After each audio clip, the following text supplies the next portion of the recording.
Ahora sí, tema esperado, solicitado, prometido, y por eso vamos a hablar sobre neurociencias y el cerebro, nada más y nada menos. Y lo hacemos, por supuesto, de la mano de un líder mundial como es el doctor Néstor Braidot, especialista en neurociencias, neuromarketing, investigador, docente, escritor, una persona que realmente nos transmite en cada una de sus notas el conocimiento exhaustivo y la investigación minuciosa a cada uno de los temas relacionados al funcionamiento del cerebro. ¿Qué tema?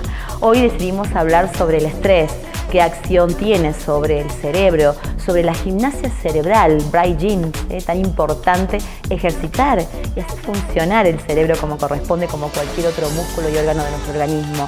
Hablamos también de la ingesta de sustancias y su relación con el desarrollo cerebral y con el paso de los años y el cerebro. Hablamos de tantas cosas, le consulté sobre el cerebro de los genios, si había alguna diferencia en tamaño, en neuronas, porque es importante saberlo, conocerlo, y es importante conocer cada órgano de nuestro cuerpo. Y en este caso, desde las neurociencias, abordar en forma integral al cerebro es un desafío de la humanidad.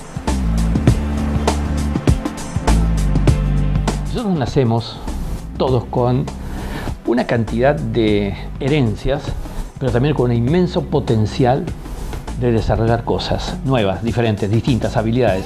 Incluso más, hoy se está pensando en una nueva generación de habilidades. Pero para eso tenemos que hacer cosas, es decir, tenemos que ocuparnos. En concreto, yo suelo decir, la experiencia no es lo que te ocurre, la experiencia es lo que tú haces con lo que te ocurre. ¿Qué quiero decir con esto como mensaje? Es que en realidad, de nada sirve, y por otro lado es incorrecto, admitir que, bueno, me pasó lo que me pasó y no puedo hacer nada porque es lo que me pasó. Lo que te pasó, ¿para qué me pasó? Es algo que de alguna manera lo puedes resignificar, reinterpretar y positivamente. Bueno, eso es verdad, ¿no? Porque hay gente que es positiva en sus decisiones y otras que no. Yo, por ejemplo, soy de la idea de decir que cada cosa que pasa tiene una explicación, y está bueno tomar eso, ¿no? Yo quiero decir algo muy concreto, porque es cierto que según el contexto en que uno viva, la realidad de cada uno, no todas las experiencias son positivas desde el punto de vista de una evaluación tradicional. Pero lo que sí es cierto es que todos podemos resignificar la experiencia para que sea un aprendizaje y nos sirva. Entonces, aquí hay muchas cuestiones que hay que hacer. Lo que decíamos en un programa anterior respecto de que finalmente, a partir de cierta edad, hablábamos de 40 años, depende de nosotros lo que pase con la evolución de nuestro cerebro. Aquí hay que decirlo concretamente. Si nosotros rutinizamos la vida, primer punto, es decir, si nosotros hacemos siempre lo mismo, esto significa lo que yo le denomino en términos tal vez dramatizados adrede, lo que estamos produciendo es una jibarización del cerebro. Esto significa una reducción, valga la imagen de lo que hemos conocido por allí de jibarización, pero una reducción funcional del cerebro. Esto también se produce cuando los condicionamientos de la vida actual entran libremente sin que hagamos nada. Por ejemplo, el estrés. ¿Sí? Esto significa también una reducción de posibilidades funcionales del cerebro. Por eso es que uno de los primeros temas que nosotros trabajamos en el gimnasio cerebral es cómo lograr autoliderazgo emocional, es decir, cómo dirigir la emoción de manera tal de que nos permita superar instancias condicionantes. A veces serán problemas personales, problemas de negocios. Que ocurren y son parte de la vida. Claro, y además será tal vez simplemente el estrés, pero es que eso no puede ser que nos reduzca la capacidad cerebral. Tenemos posibilidad de generar habilidades para superar esto. El estrés es uno de los motivos. Absolutamente, absolutamente. ¿Cambia la forma? A ver, voy a decir algo. El estrés lo que produce concreta y directamente es un condicionamiento al individuo a que todas sus respuestas serán con menor albedrío, es decir, tendrá menos alternativas decisionales. Será tal vez rápido, responde instantáneamente, 3 teléfonos al mismo tiempo, 4 consultas simultáneas, pero la verdad, ninguna en profundidad, ninguna con todo lo que él conoce, solo con la mera resultante de lo que le quedó en el consciente condicionado. Y esto no es una verdadera respuesta, por lo menos no una respuesta rica. Esto es un tema que me parece crucial. Hemos dicho autoliderazgo emocional, hemos dicho variedad de estímulos para que de alguna manera se mantenga la riqueza cerebral. Porque algunos incluso por ahí me dicen, pero no es bueno que yo, especializado en mi tema, aprenda de memoria mi rutina, con lo cual responda más eficaz y eficientemente a las 3 respuestas habituales. Sí, esas respuestas serán buenas, pero como el entorno cambia, serán buenas por escaso tiempo. Y en todo caso, ante una pregunta diferente a esas 3 habituales, no tendrás respuesta, porque tu cerebro ya se achicó funcionalmente. Y esto es importante decirlo. Por otro lado, comentando antes de entrar en cámara, me decías, y algunas estimulaciones que se podrían producir, incluso has mencionado alguna droga estimulante en esto. Yo no voy a dejar de reconocer que algunas drogas estimulan, pero ¿qué otra consecuencia produce?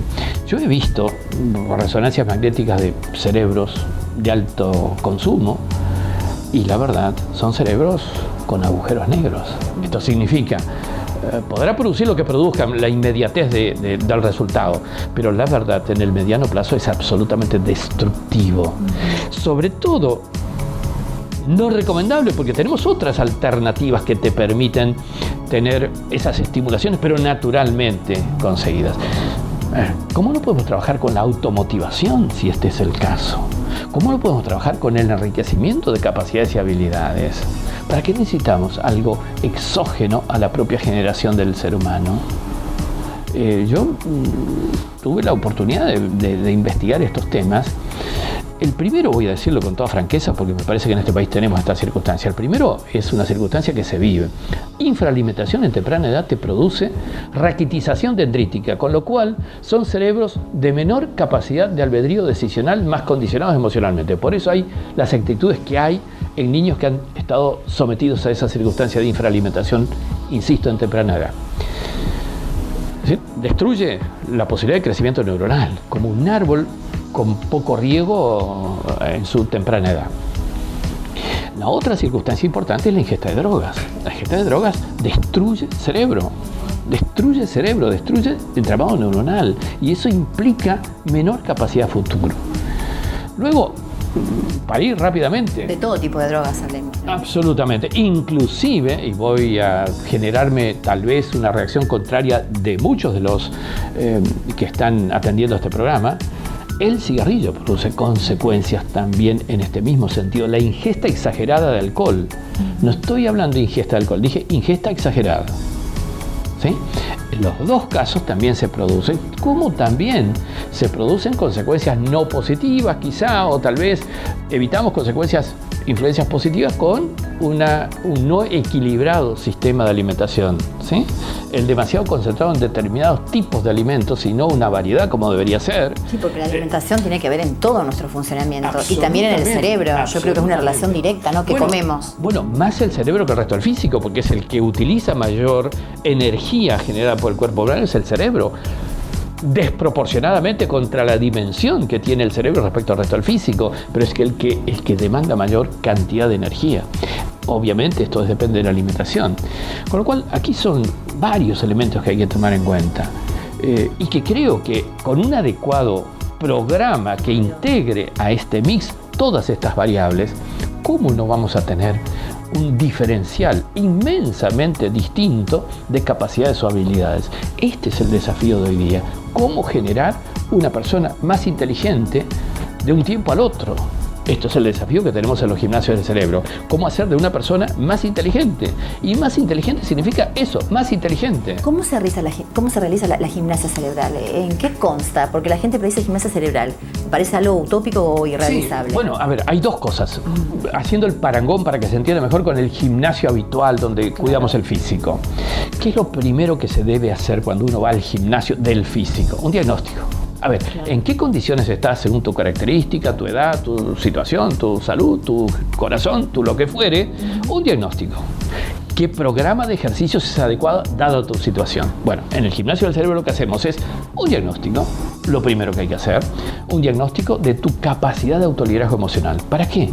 Para saber cuánto puedes liderar o no tus emociones, o cuánto tardas en recuperarte de una situación de estrés, un conflicto, un problema. y esto en una empresa es importante, de cómo se fue de la casa, peleado o no con su mujer o con su marido, según el caso, dependerá con qué actitud va a trabajar en la oficina. Pero yo no voy a evitar que se pelee con la mujer o con el policía en la esquina que le puso una multa o con quien fuere. Lo que voy a trabajar es de qué manera logro que esa persona pueda superar más rápidamente esa instancia condicionante. ¿Esto se puede lograr? Absolutamente. Lo primero que hacemos es medir su capacidad actual, presente. Si la persona no viene al diagnóstico estresado, lo estresamos. Adrede. ¿Para qué? Para saber cuánto tarda luego de haberlo estresado en recuperar una situación de equilibrio. Y el otro tema es un diagnóstico que hacemos de todas las funciones ejecutivas, cuánto de atención, cuánto de concentración, toma de decisiones, etcétera, etcétera. Con eso lo que hacemos es un dictamen. Tienes esta facilidad, esta dificultad, este rezago, esta demora, esta mayor, menor capacidad. Qué tema, conocer nuestro cerebro. Y a partir de allí lo que hacemos es un programa de entrenamiento en los dos grandes capítulos.